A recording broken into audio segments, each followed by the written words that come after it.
Hello everyone, मैं advocate माया। जैसा कि आप सब जानते हैं, मैं अपने यूट्यूब चैनल के माध्यम से आपको लॉ से रिलेटेड जानकारियाँ देती हूँ। ठीक है ना।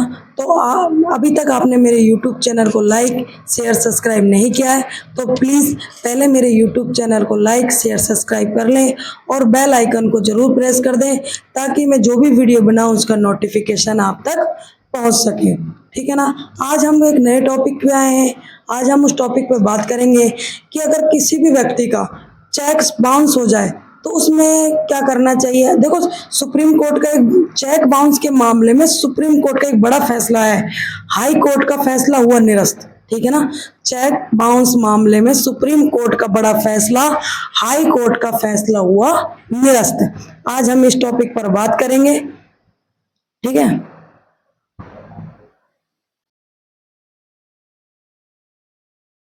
आज देखो, आज की इस दुनिया में सबसे ज्यादा लोग डिजिटल माध्यम से ही पैसा लेन देन कर रहे हैं। ठीक है ना। देखो, ऑफलाइन तो बहुत कम हो गया है। डिजिटल देखो, फोन पे, गूगल पे, पेटीएम वगैरह बहुत सारी जो ऑनलाइन काम होने लगे हैं आजकल, डिजिटल हो गया सब। लेकिन लेकिन आज भी बहुत सारे लोग ऐसे भी हैं जो बड़े पेमेंट चेक के माध्यम से लेते हैं या फिर किसी को देते हैं। चेक के माध्यम से ही अभी तक जैसे बहुत ज़्यादा बड़ा अमाउंट हो जाता है, लाख 2 लाख 5 लाख, जो इस तरीके का जो अमाउंट हो जाता है, बड़ा अमाउंट हो जाता है, तो आज भी लोग बाग क्या चेक के माध्यम से ही एक दूसरे को, भाई किसी को चेक देना हो लेना हो तो अभी भी ऐसी चेक से ही लेन देन चला हुआ है। ठीक है ना। चेक बाउंस के चेक बाउंस के बारे में भी आप लोगों ने जरूर सुना होगा। सुप्रीम कोर्ट की तरफ से अभी हाल ही में चेक बाउंस के मामले पर हाई कोर्ट के फैसले के पलट दिया है। आइए जानते हैं सुप्रीम कोर्ट की तरफ से महत्वपूर्ण फैसला क्या लिया गया है। ठीक है ना। सुप्रीम कोर्ट की तरफ से क्या फैसला लिया गया है। ठीक है। आओ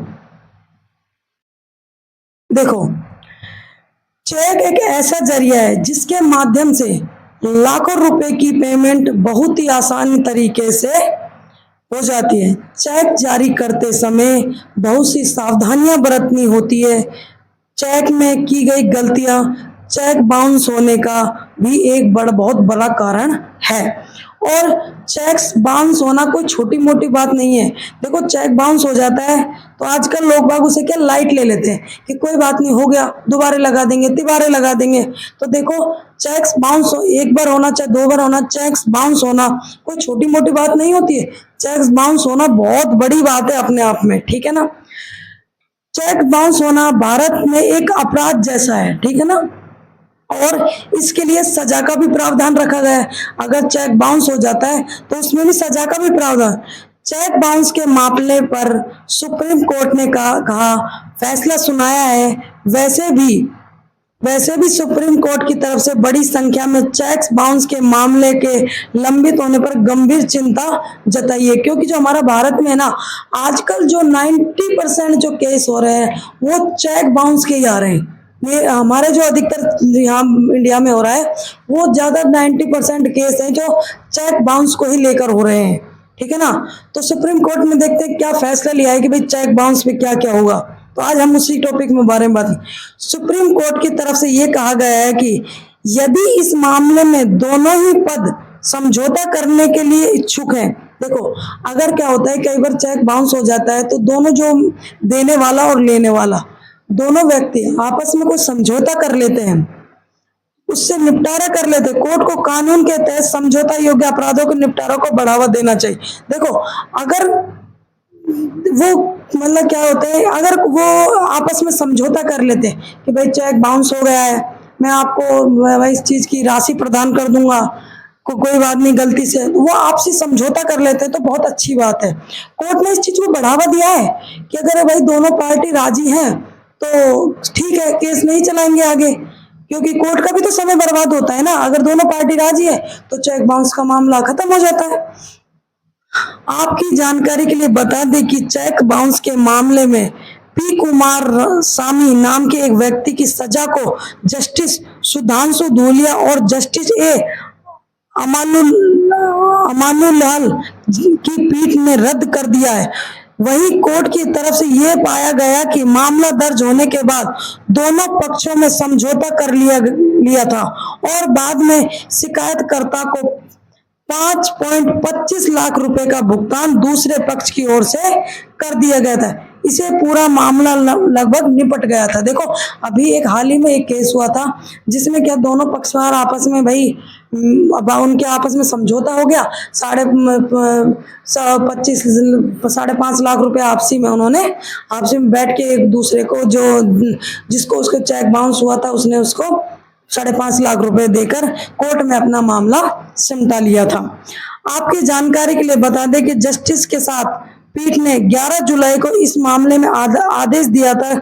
आदेश में ये कहा कि कोर्ट में चेक्स बाउंस होने से जुड़ी मामले बड़ी संख्या में लंबित हैं और इन्हीं मामलों का लंबित होना न्यायिक प्रणाली के लिए सबसे बड़ी चिंता का विषय बन गया है। कोर्ट की तरफ से यह भी कहा गया है कि दंडात्मक पहलू के उपाय की जगह प्रतिपूरक पहलू का प्राथमिकता दी जानी चाहिए।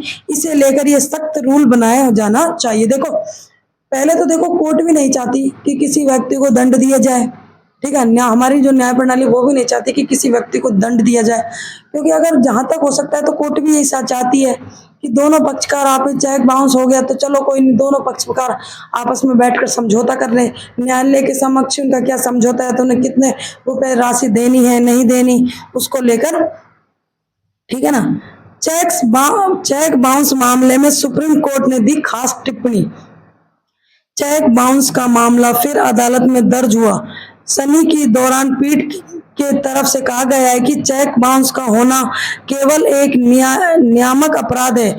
यह सभी को याद रखना होगा कि इस मंत्र सार्वजनिक हित के माध्यम नजर ही अपराध की श्रेणी में शामिल किया गया ताकि संबंधित नियमों की विश्वसनीयता बनी रहे और किसी भी प्रकार का कोई लापरवाही ना हो सके।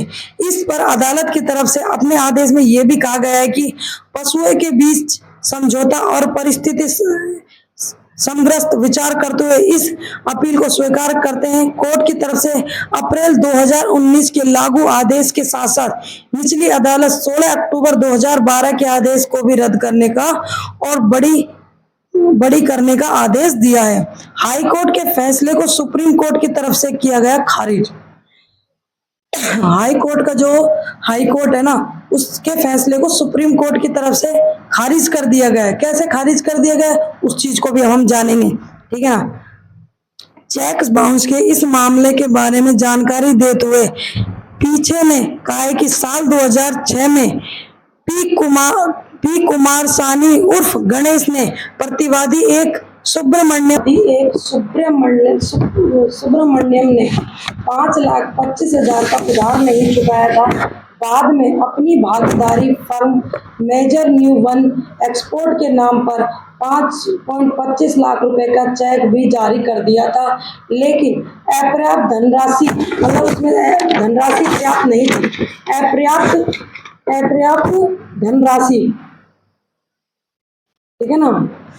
अपर्याप्त धनराशि के कारण चेक बाउंस हो गया था, इसलिए प्रतिवादी ने अपीलकर्ताओं के खिलाफ शिकायत दर्ज करा दी, ठीक है ना। इस मामले पर निजी अदालत की तरफ से अपीलकर्ताओं को दोषी करार किया। इसके बाद 1 वर्ष की कारावास की सजा भी सुनाई गई। कुमार स्वामी ने दोष सिद्धि को चुनौती दी। उसने निचली अदालत के निष्कर्षण को पलट दिया।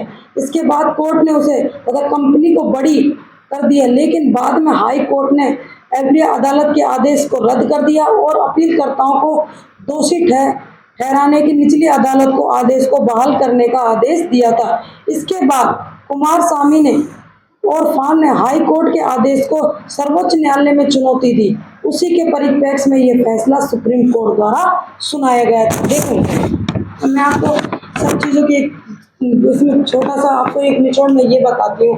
देखो, अगर आप किसी को चेक देते हो, अगर वो बाउंस हो जाता है तो देखो आपको ये नहीं, आप ये सोचोगे चेक बाउंस हो गया तो भाई कुछ नहीं होगा। देखो, चेक बाउंस होना भी एक हमारे भारत में चेक्स बाउंस होना एक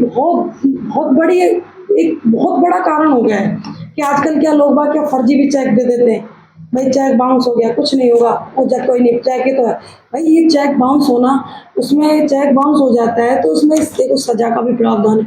और जो राशि भाई, चेक आपने किसी न किसी आधार पे तो दिया होगा ना, तो देखो उसमें चेक की आपको चेक तो देना। देखो हमारे जो भारत में है ना, अधिकतर आपका मामले चेक बाउंस को लेकर ही ज़्यादा मामले हैं। क्यों लोग बाग ये तो समझते नहीं है कि भाई हमने चेक दिया है तो इसका चेक का कुछ होगा नहीं, वो क्या लाइटली ले लेते हैं इस चीज़ को। लेकिन देखो मैं आपको इस चीज़ के बारे में बताने जा रही हूँ, और मैं एक वीडियो बनाऊंगी चेक बाउंस के ऊपर, कि जो आपका चेक बाउंस हो जाता है और चेक का कैसे कैसे आप समझौता कर सकते हो कोर्ट के अंदर, कितने तरीके से समझौता कर सकते हो, ये सारी डिटेल मैं आपको एक दूसरा वीडियो बनाऊंगी, क्योंकि ये वीडियो बहुत ज़्यादा लंबा हो जाएगा। इस कारण मैं आपको इसमें इस वीडियो में ये बातें नहीं बता पा रही हूँ, ठीक है ना। तो मैं आपको एक छोटी सी बात और बता देती हूँ। देखो आज हमारे जो भारत में ना 90% केस जो चेक बाउंस को लेकर ही है। क्यों? तो फिर क्या, जो कोर्ट है उन्होंने भी सोच लिया कि भाई अगर हम ऐसे ही लाइटली इस चीज़ को लेते रहे तो चेक बाउंस में हमारे जो कोर्ट में अधिकतर मामले चेक बाउंस को लेकर ही आते रहेंगे। तो उन्होंने क्या, इसमें सजा का भी प्रावधान है। अगर आपका चेक बाउंस हो जाते हैं, और देखो पेमेंट तो आपको देनी ही पड़ेगी भाई, पैसे तो जुर्माना तो आपको भरना ही भरना पड़ेगा, वो तो अलग है। और जो राशि है, जिस भी बंदे को आपने जिस चेक में जितनी राशि भरी है वो राशि आपको उस बंदे को देनी ही पड़ेगी, ठीक है ना। या तो आप सजा काट के आओ और तब भी आपको वो राशि देनी पड़ेगी, चाहे आप सजा भी काट के आओगे तो भी वो आपको राशि देनी पड़ेगी। तो मैं आपको जो नेक्स्ट वीडियो बनाऊंगी उससे मैं आपको बताऊंगी कि जो कोर्ट में जो चेक बाउंस हो जाते हैं या फिर कोर्ट में जो चेक चलते हैं, उनमें दोनों पक्षकार किस किस तरीके से कोर्ट के अंदर समझौता कर सकते हैं, ठीक है ना। और अगर आपको चेक बाउंस को लेकर अगर कोई भी क्वेश्चन है तो आप मेरे मैसेज में जाके मुझे कमेंट कर देना, मैं आपको उसका आंसर दे दूंगी। अगर देखो क्वेश्चन छोटा होगा तो मैं आपको क्वेश्चन के थ्रू ही उसका आंसर दे दूंगी। अगर आपका क्वेश्चन का आंसर बहुत ज़्यादा बड़ा होगा तो मैं आपको उसका वीडियो के माध्यम से ही आपको जवाब दे पाऊंगी, ठीक है ना। ओके बाय, धन्यवाद।